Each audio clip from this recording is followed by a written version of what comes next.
Students आज हम बात कर रहे हैं कंपाउंड इंटरेस्ट के ऊपर।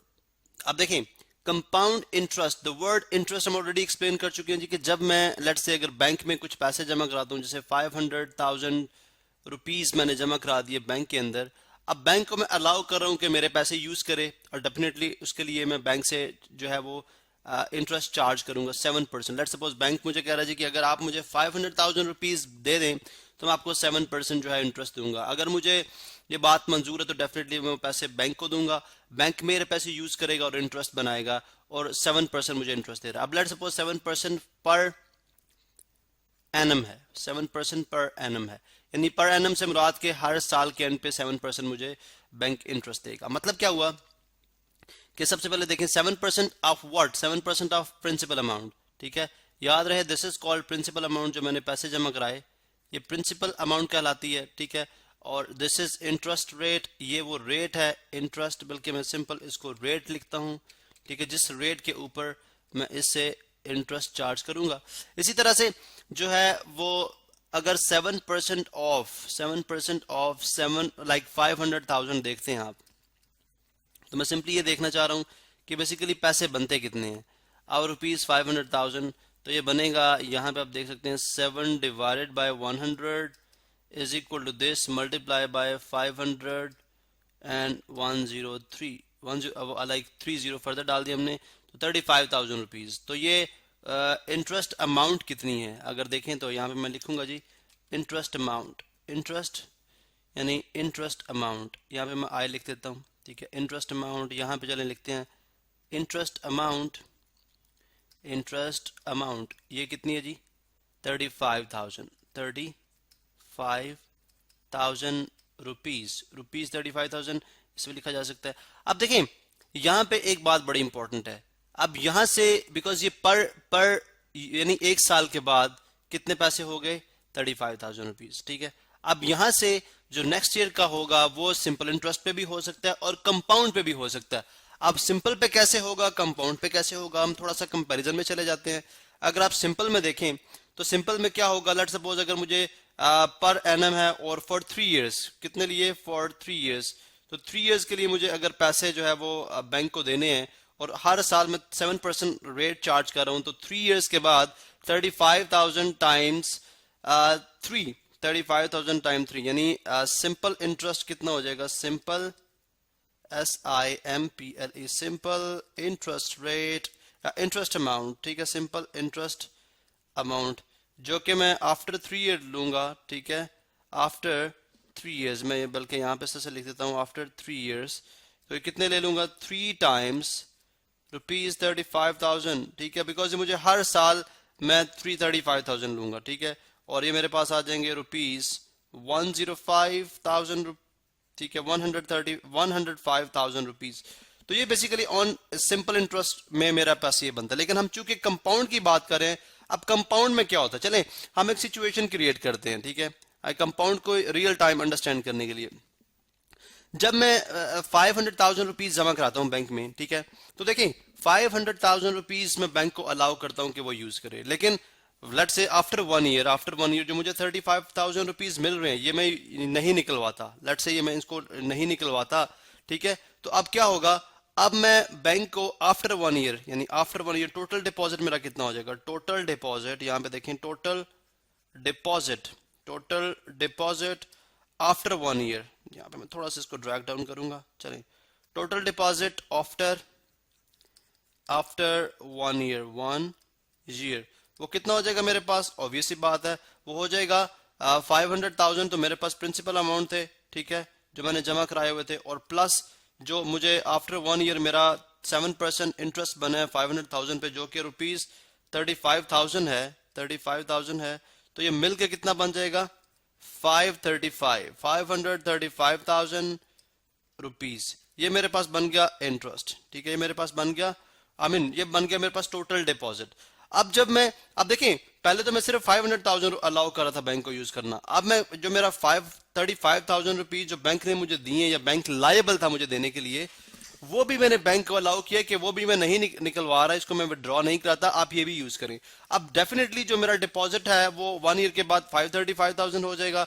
अब नेक्स्ट ईयर यानी सेकेंड ईयर में at the end of the second year जो मुझे इंटरेस्ट मिलेगा वो 7% ऑफ यानी यहाँ पे लिखे सेकेंड ईयर इंटरेस्ट, ठीक है, इंटरेस्ट अमाउंट वो 7% ऑफ कितना होगा 535 होगा, 530 रुपीज 535,000। अब यहाँ पे इसको मैं अगर कैलकुलेट करता हूँ, इसको अगर मैं कैलकुलेट करता हूँ तो ये मेरे पास बनता है मैं यहाँ पे 535 आगे 30,000 हो गया, 535,000 multiply by 7 equal this divided by 100% के लिए हमने 100 से डिवाइड किया तो ये बना 37,450 रुपीज 37,450 इतने रुपीज जो है वो मुझे सेकंड ईयर इंटरेस्ट मिलेगा, यानी after second year, after year 2 मुझे जो इंटरेस्ट मिल रहा है कितना है 37,450, जबकि सिंपल इंटरेस्ट के तहत मुझे कितना मिल रहा था वो 35,000 ही मिल रहा था। आप देखें टोटल डिपॉजिट आफ्टर 2 इयर्स कितना हो जाएगा, ये भी मैं नहीं निकलवाता, ये भी मैं ड्रॉ नहीं कराता। टोटल डिपॉजिट, अब बैंक की मुख्तलिफ पॉलिसीज होती हैं जिसके तहत अगर सम टाइम अगर आप विड्रॉ कराते हैं या नहीं कराते वो बैंक की पॉलिसीज के ऊपर है, लेकिन लेट्स से अगर मैं यहाँ पे टोटल डिपॉजिट आफ्टर 2 इयर्स, ठीक है, यहाँ पे मैं लिखूंगा टोटल डिपॉजिट आफ्टर 2 इयर्स, ठीक है, ये मेरे पास आ जाएगा, जब मैं 2 इस तरह से लिख रहा हूँ टोटल डिपॉजिट, चले आप बेशक उस तरह से लिख लें, टोटल डिपॉजिट आफ्टर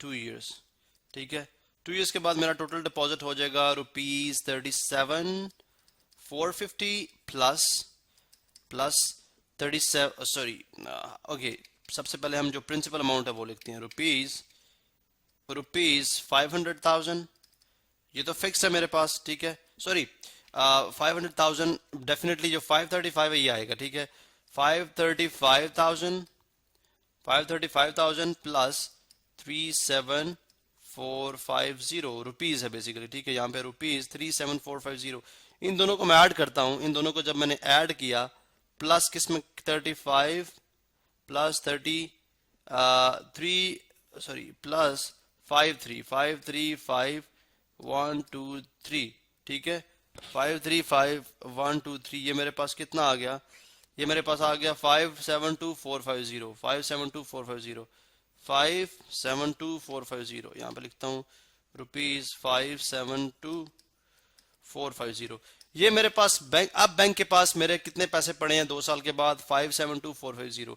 आप देखिए थर्ड ईयर में जो इंटरेस्ट चार्ज करूंगा, ठीक है, interest at the end of interest after interest amount या अमाउंट ऑफ इंटरेस्ट लिख सकते हैं आप, ठीक है, मैं शॉर्ट फॉर्म में लिख रहा हूँ interest amount after like at the end of 3 years, चलें इस तरह एट थर्ड ईयर या इन थर्ड ईयर, ठीक है, इसे कर ले इन थर्ड, शॉर्ट फॉर्म में लिख रहा हूँ थर्ड ईयर, वो कितना हो जाएगा वो भी 7%, लेकिन 7% of deposited amount, total deposit amount 572,450, ठीक है, 572,450, तो यहां पे आप देखें 572,450 multiply by 7 is equal to this divided by 100 is equal to 40071.5, ये आएगा 40071.5 यानी 40,071.5 रुपीज, ठीक है, रुपीज 40,071.5,